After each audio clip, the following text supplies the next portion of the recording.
Well, creativity for me is finding a technique that generates ideas. Now, there are different types of techniques according to our creative intelligences, because we have more than one creative intelligence. So I could go through a couple that appeal to me that I find productive, and maybe your viewers might find productive too. But everyone has to find their own way of accessing ideas. So, for instance, the novelist William Thackeray said that we all have 1,000 thoughts that we don't know about.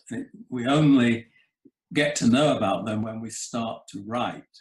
So my first creative mode is what you might call the linguistic verbal access to creativity. So I sit down, preferably first thing in the morning when you've just woken up, when the muses who've been playing all night suddenly are starting to go to bed. You're only half awake, but you start to write.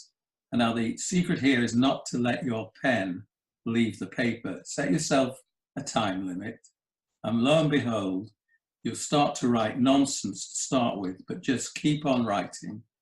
If you hit a bump in the road, then just use some kind of a conjunction or a bridging word, like and or but, however, on the one hand, on the other hand, hence. Just keep on writing, and you will suddenly find that ideas start to come, and you start to become more articulate, and things that are at the back of your mind come to the front of your mind, and fresh ideas start to appear. And it rarely fails with me when I'm approaching that way of doing things. And do you do that every morning, Chris? Do you I do it in spurts. Sometimes, I might be doing it every morning if I've got a lot on my mind. And other times I might do it to order if I've got a speech to write, or if I'm going to a meeting where I have to present an argument and like to work my way around all the issues. So that's one way. But there's another connected mode of creativity to this particular way of verbal linguistic, and that is the kinesthetic bodily access to ideas. Now, for instance, Virginia Woolf said that she sits down and her head is crammed with ideas, but she cannot get access to them until she finds a rhythm. And she says the rhythm goes deeper than words. But as soon as she finds the proper rhythm, then the words start to appear and the thoughts start to form. So that's another mode of getting ideas, is the kinesthetic bodily. Yes, because somebody else said that. They said that Hannah, who Hannah Adler, she was just talking about how she gets her ideas when she's running. She goes on her daily runs and she gets her ideas as she's running. So that's the rhythm, the importance of rhythm there, isn't there? Yeah, because I get my ideas through walking, and I have the authority of Kierkegaard, who said, never lose the desire to walk. And he said, because I have walked myself into my best ideas. That's Kierkegaard. And Wallace Stevens said, the truth often depends on the walk around the lake. Now, I have a lake that I live near, Edgbaston Reservoir, and that's about a 2-mile circuit. And I can start off going round there with a problem on my mind, and lo and behold, by the time I've got round, it's solved itself. I don't particularly solve the problem, it somehow just seems to fall into place. And you can be a bit more artificial and say to yourself as you start your walk, the end of this walk, I want 10 ways, say, to increase sales, or 10 ways to get a wage rise. So and when you come home and sit down, those ideas start to appear. So it's priming the subconscious, as you will. Right, that's what I was going to say, that you're asking questions and your unconscious is resolving those or providing you responses for. Yeah. I mean, to pursue the bodily analogy, the kinesthetic mode par excellence is dance, and psychologists say that if you learn dance steps, a dance routine, it strengthens your analytic, logical, mathematical abilities, and they've proven this. And also, if you do free dancing, then it generates fresh ideas for you. So there's a divergent, convergent split there in the type of dancing you do. That makes a lot of sense, because people used to they used to think it was really important to learn ballroom dancing, you know, the waltz, etc., because the tango, for example, because those kinds of dances, they require so much discipline. That's right. Yeah. And there is a creativity in analysis and logic and mathematics, as there is, you know, in associating unrelated ideas together. And I suppose when we're learning a new dance routine, we're forcing ourselves to behave in a way that is outside of our comfort zone. During that learning process, we're behaving in a way which is not normal to ourselves. Yeah, that's a very good point. I mean, I don't know about you, but I also find going on a train journey and that rhythm of a train, again, starts my mind wandering and going into other realms, and almost a mystical experience, and getting access to ideas I hadn't access to before. But that's me personally. But I have spoken to other people who've said it's the same for them. I think a lot of writers do their best writing on long train journeys. Oh, is that right? Yes, I think Paulo Coelho, I'm thinking of first of all. Paulo Coelho, I think he does a lot of like train journeys. I think he did one through Russia, you know, that long journey across China, whatever. And he wrote a lot of good work while he was doing that. I'm not mistaken there. No, you're not mistaken at all. And that reminds me also of like pilgrimages. You know, people get a lot of creative ideas when they go on long pilgrimages. Yes. The rhythm, isn't it? I've never been on a very long walk, so I don't know, but certainly short walking does it for me. Another way of generating ideas, quite an obvious one really, is the interpersonal one, where, you know, you might go out with friends, people you like, and you start having fun and having a conversation, and between you start generating new ideas. And of course, that's the basis of brainstorming as well, getting crowds together, wisdom in crowds. And something I've experienced recently, going on a conference. I was on a conference on social enterprise recently, and there were people from all over the world, and the amount of new ideas I got, and being able to copy it from other people from other parts of the world. Exactly, that's what conferences are meant to do. Conferences are meant to trigger off new ideas. It's a place for sharing, and yes, as you say, like sometimes it's those random connections, the randomness and the diversity of it all, that is a creative space for new ideas to emerge from. Yes, that's right. And of course, a little plug for your own conference. Well, that's precisely why I'm organising these conferences, is because I sincerely believe that conferences, I'm sure like through, you know, ancient times, we've always somehow or other created spaces where we can come together and learn from each other, share ideas, bounce off ideas, evaluate ideas. And the conference is just another example of the way we do that. You know, it's about creating spaces for collaboration and for building relationships with others with similar interests to our And of course, when you set out to go to a conference, you have no idea what ideas you're going to come away with, and how you're going to change in that space of a few days.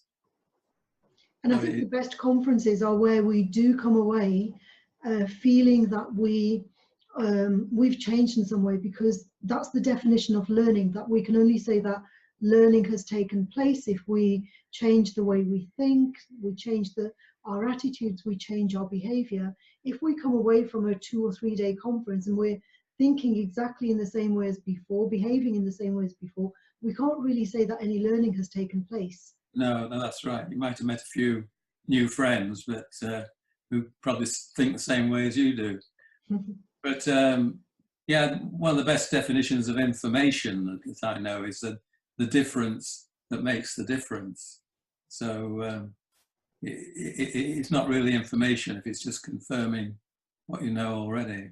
Yes, absolutely. And we love that, don't we? We love to hear things that confirm that our view of the world is perfect. I can outline a couple of other modes if you like. Yeah, go ahead. Well, we've got the interpersonal way of generating ideas, but there's also the intrapersonal ways, the meditative approach that we think within ourselves. And one of the techniques for generating ideas just by being alone is one perhaps that was pioneered in the early 20th century by artists like Magritte, Duchamp and Picasso, who tried to look at the everyday things and make it strange. So it's trying to get out of our habits and our ways of thought that are really unthinking, and try and see the world as something different. And a technique that the poet Manley Hopkins, who was a few decades before these artists, used was actually to take something from nature, like a rock or a flower or a tree, as an individual entity and just stare at it until the tree gave up its own individuality, his inscape, as he called it. So he was seeing the tree, or the rock, or whatever, as something truly unique. And often we just take things for granted. So the artist Magritte, he drew two pictures. Well, one was it had a picture of an apple, and the other a picture of a pipe. And under it, he wrote, "This is not an apple. This is not a pipe." And of course, it isn't an apple. It isn't a pipe. It's a drawing of a pipe. It's a drawing of an apple. And it inspired me to do what you might call the via negativa in Latin. It sounds a bit pompous, but the negative way, that is, you take a pair of shoes, for instance, and say, these are not a pair of shoes. This is not a table. This is not a bedroom. It's not a bedroom, not a pair of shoes. What is it? So what other uses could there be for that pair of shoes? And it trains you to start looking at things and looking at them differently and thinking of all the different uses things have beyond the labels we put on them. So bedroom, for instance, is somewhere where we go to sleep. But there are all other activities. There's somewhere where we come in, change our clothes and relax after work. So the kind of transformative aspect of a bedroom. But that, like you have to think about what's the value of that thing to you. You know, what purpose does it serve? You know, so the bed is the value of the bed.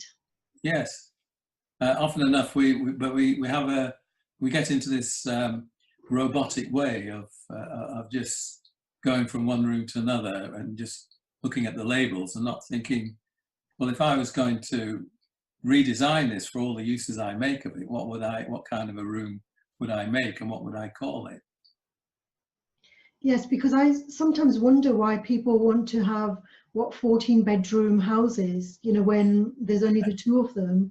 It's like, what does that house, you know, what does it mean to them? Is it status? Is it, you know, what is it? Because they can only sleep in 1 or 2 rooms, you know, Well, and of course that's another way of looking that, you know, we have to move to exist, but there's no reason why we should do the twerk or ballet or the tango It's the way human creativity is. That we can't just have something as a function. We can't just wear clothes to keep ourselves warm. We've got to wear clothes to announce who we are. And we just can't build a house. We have to build a palace, or we have to build something that puts us above the rest of humanity. So there are all these things going on in creativity, but it's the power that we have within us, and it's how we access all the ideas that are available and the different ways we choose to do it. Yeah, so the 14-bedroom house for 2 people is not about shelter. The house isn't about shelter. It's not about safety. It's not about comfort. It's about making a statement to the world that that's right. Yes, it's got an expressive function. Yes. So there are multiple ways I could go on, but I don't want to. If we just take one more way, then, Chris? If we take one more way. All right. There's what you might call the spatial aspect of ideas, which really means mind mapping, designing birthday cards, designing a room, any kind of way that we put ideas on paper, or we map them out in space. So that's a very common way of expressing our ideas: storyboarding, diagramming, all that aspect that a lot of people use, and it helps them. I don't think it's one I follow all that much, but it's there and used quite extensively. Yeah, I quite like the idea of the storyboarding, because I think when we put different images together, the way we cluster the images creates meanings of their own, and that can be very powerful. And your man Einstein, he thought in images, and he said he first had all the images, and then he had to laboriously turn them into words and formulas, but that was not his primary way of making his discoveries. So it's the way we're wired, really. Just says 1,000 words, right? So one image can take, it can take 1,000 words to describe that image. Yes, yes, and I think that's probably the most prominent mode these days of people creating, with Twitter and Instagram and all the various ways that we represent the world pictorially. Yes, I do remember reading somewhere that we're in a way reverting back to the times of the hieroglyphics, using emoticons like. Oh yes, that's true. Yes.